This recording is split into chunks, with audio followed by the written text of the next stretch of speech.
Last night around midnight, I got in a shootout with a lynx. It had taken 5 of my ducks, and I did land a shot, so now we're gonna track it. I was shooting from behind the building. There's some of my shells there. And it was over in that tree stand there. You can see here where it had dropped one of the bodies and its footprints when I initially chased it away. And then I had to go get my gun. You can see here the blood trail where I hit it, and I was following it yesterday. You can see my shotgun shells in the snow skidding across where it hit the tree. And obviously the cat was right here. Keep in mind it was pitch black, and so it wasn't a direct shot.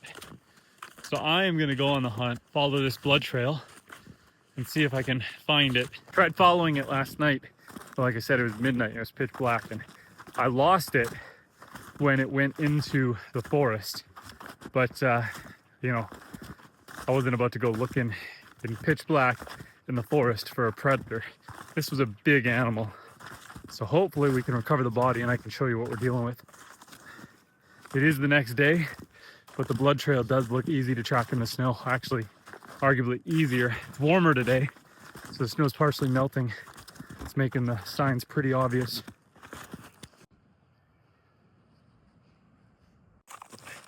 Now I'm not bringing my rifle with me this time because I think this was a kill shot. I'm feeling pretty confident by the amount of blood that it didn't survive that shot. So we're just going on recovery duty.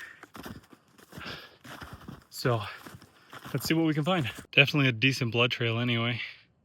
So it made it from all the way down there along the fence line, crossed over here, went into the woods there. This is where I stopped last night. Let the journey begin. Well, bad judgment call. I just saw it, and that means it's not dead. It ran away. So I think we need to go get the rifle and come back here and keep going. It just took off straight ahead through the bush there. So it's in the immediate area, but it was running fairly quick, all things considering. Okay, so now we're gonna go try to grab the rifle and see if we can finish this thing off.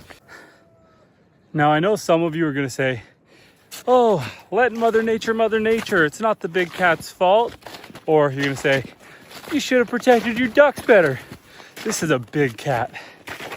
And he didn't just come back once. He took 2 in the morning, tried to come back during the day, and then got 3 more at night. That's when I shot him. This is not a small animal. And it was able to, you know, we've got 4 feet of snow here. This 5-foot fencing is almost to the top.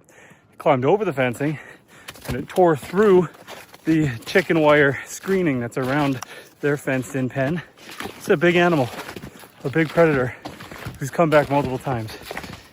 So, you know, you spend the time raising these ducks from eggs, hatching them, spending all this time and money feeding them, building a relationship with them, and then have a big cat predator come and eat them, and you tell me you don't want to finish the job.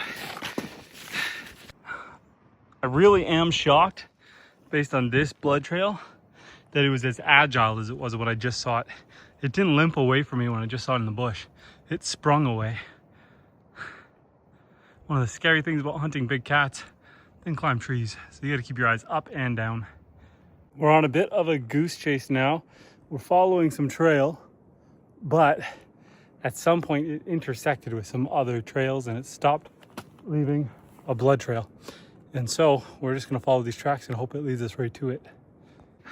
I just saw it on that tree line, so I know I am following the right track. It went into the bush there. It's definitely intimidating following this big of a cat in the bush. She's pretty thick back here. And you run into junctions like this where you gotta look up and make sure it didn't go up a tree before you keep going. But here's the tracks. We're still following it. Here's hoping.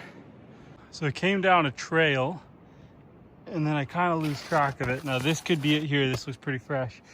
Or could have kept down the trail. The trail's packed, so it's hard to tell. I'm gonna lean towards this being it. Gotta go with my gut. At this point, I might have lost it. Just so many intersecting trails back here. And when you're not sure, when you don't have a definite blood trail or something to follow, it's hard to say if these were from the same animal, from the same time. It's hard to say. Definitely following lynx tracks, but these things go in circles and zig and zag, and if these aren't the freshest tracks, good luck. Well guys, we're doing the walk of shame. We saw it twice, but then once we got to the trail, there's too many tracks intersecting it to figure out which one was its freshest. I followed one set based on instinct and kind of lost it along some rabbit track. So hard to say if that was the freshest one or not. And that's the thing, when you don't know you're following the freshest track, you could wander forever out there and not find it. So we're just gonna have to stay on guard. We're gonna double up the security on the duck enclosure. Actually, for the night, I think gonna transfer the ducks into a section of the chicken coop, and we'll go from there. Unfortunately, we're doing the walk of shame. It's incredible how persistent these animals can be. I mean, that blood trail was very strong at first. Eventually it clotted up, and assuming that we're following the same one, it was pretty agile. Didn't look that hurt. I'm surprised. This is a part of homesteading that a lot of people don't want to get into. The reality that sometimes you are either going to lose your animals or have to take out a predator. It's not glorious, it's not glamorous, you shouldn't want to do it, but you should be willing and able. That is the reality of homesteading and trying to keep your animals safe.